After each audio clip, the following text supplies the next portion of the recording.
안녕하십니까. 안세의 박인종 회계사입니다. 오늘 제 558강은요. 부가세 일반과세자하고 간이과세자가 비교. 이거 간이과세자가 이제 금액 기준이 과거에 3,800만 원이었는데 매출액 8천 이상으로 올랐기 때문에 이제 그 기준을 한번 잘 설명해 보겠다 그런 얘기죠. 자, 기본적으로는 요새는 이제 일반과세자건 간이과세자건 부가세 별도 10% 받고 세금에서 끊어줍니다. 일반과세자는 이제 매출의 10%에서 매입의 10%를 뺀 나머지 금액만 내는 것인데 간이과세자는 매출의 10%에서 부가가치유리량을 곱하는데 부가가치유리라는 게 음식 숙박업은 15%, 숙박 25%, 제조 20%, 부동산 40%, 일반 전문직도 40% 이게 있고 그래서 이제 한 40%까지 매입으로 봐준다 뭐 그런 얘기인데 이거보다 실제 안 되는 경우가 많이 있죠. 이렇게 해서 기준이 돼 있고 간이과세자 기준이 부동산의 경우는 아직도 4,800만 원 미만일 경우만 이제 전년도 이렇게 이거는 오르지 않았어요. 왜냐하면 부동산이라는 것은 뭐 거의 다 이익이니까 오를 필요가 없는 것이죠. 이렇게 돼 있는데 이거는 우리 안세재행처는 휴가 끝나고 나서 팔아십시오. 진짜 표지에다 이렇게 잘 내용이 있으니까 찰칵하시고요. 그대로 여기다 뽑아놨으니까 보시면 되겠습니다. 자, 한번 이거를 순서대로 설명해 보면 일반과세자, 간이과세자 간에 이제 개념은 일반과세자는 이제 간이과세자가 아닌 모든 사업자. 간이과세자는 뭐냐? 간편한 절차로 부가세 신고 납부를 하는 개인 사업자 이렇게 했는데 간편한 절차라는 게 이제 기준이 있겠죠. 그래서 이제 하는데 현재는 이제 작년부터 후반부터 전년도 매출액 8천만 원 이상의 경우는 간이과세가 안 되고 일반과세자고 8천만 원 미만의 경우다 그런 얘기죠. 부동산 임대업만 4,800만 원 가지고 그 이상이면 일반과세자, 그 이하면 간이과세자 이렇게 되는 것이다 는 얘기예요. 그래서 어쨌든 간이과세자도 옛날에는 세금계산서를 못 끊었는데 그래서 간이과세자라는 약간의 혜택을 가지고 세금계산서를 못 끊으니까 거래 질서가 어긋나기도 하고 서로 불편할 때가 있어요. 그래서 요새는 바꿨습니다. 그래서 재화용에 대해서 총 공급가액의 10%의 별도의 부가세를 가산하는 것이 일반과세자지만 이제 간이과세자도 재화용 공급가액에 대해서 별도의 10% 부가세를 포함해서 이제 계산하고 세금계산서도 양쪽 다가 10%를 추가한 걸로 발행을 해도 된다 이렇게 돼 있죠.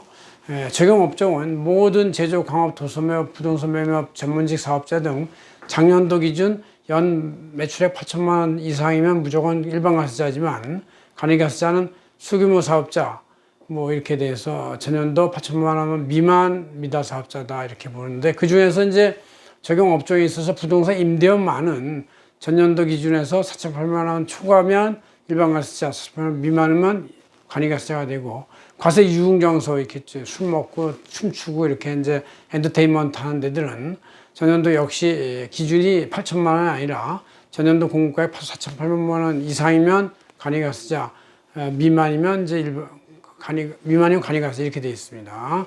세금의 계산 방법은 일반과세자는 일반대로 총 자기가 매출액 판매한 거에 10% 부가세한 것에서 자기가 다른 데서 매입받거나 구입하거나 납품받은 거에 10%를 뺀 나머지 금액, 즉 매출과 매입 차액의 10%를 과세하지만 간이과세자들은 매출액의 10%에다가 그건 이제 똑같아요.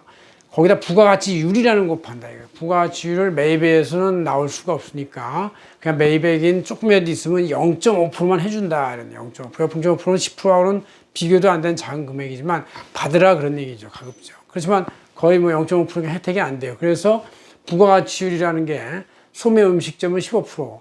그러니까 15%만큼 10%에 15%, 1.5%만큼 낸다는 얘기죠. 제조업은 20%, 그러니까 2%만큼 낸다는 얘기고 숙박업은 2.5%, 2.5%, 25%, 2.5%만 낸다는 얘기고 건설 기계 기타는 30%니까 3%만큼 낸다는 얘기고 전문직 임대업은 40%니까 10%에 40%하면 4% 정도 낸다 이렇게 보시면 되겠습니다. 신고납부는 이제 일반과세자들은 법인은 매 3개월 단위로 예정신고, 확정신고 하지만 개인들은 6개월 단위로만 한 번씩 구한다. 6개월 단위로 1년에 2번 하면 되는 것이지만 간이과세자는 아예 1월부터 12월 말까지 1년 단위를 묶어가지고 이거를 다음 연도 1월 20일 날 신고 납부하는 걸로 간소하게 했다. 부가가치율이라는 가운데 유를 넣어서 매입액에 상관없이 하는 것도 간소화되어 있지만 1년에 한 번만 하는 것도 간소화되어 있는 것이 간이과세자다. 즉 연매출액 8천만 미만 부동산 임대업은 연매출액 4천만 원 미만 이럴 때 이제 이렇게 하는 것이죠.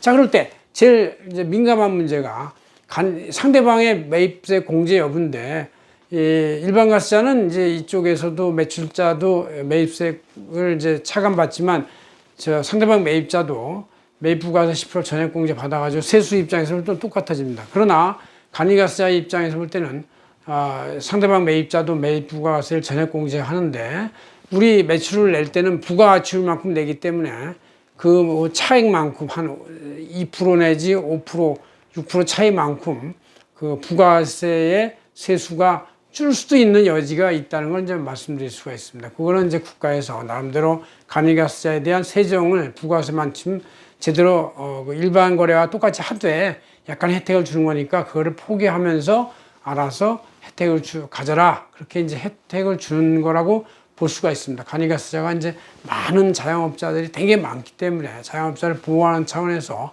부가세 일시를 그만큼을 이제 보전해 준다는 뜻이 있다 이렇게 볼 수 있습니다. 고맙습니다. 박윤정 회사였습니다.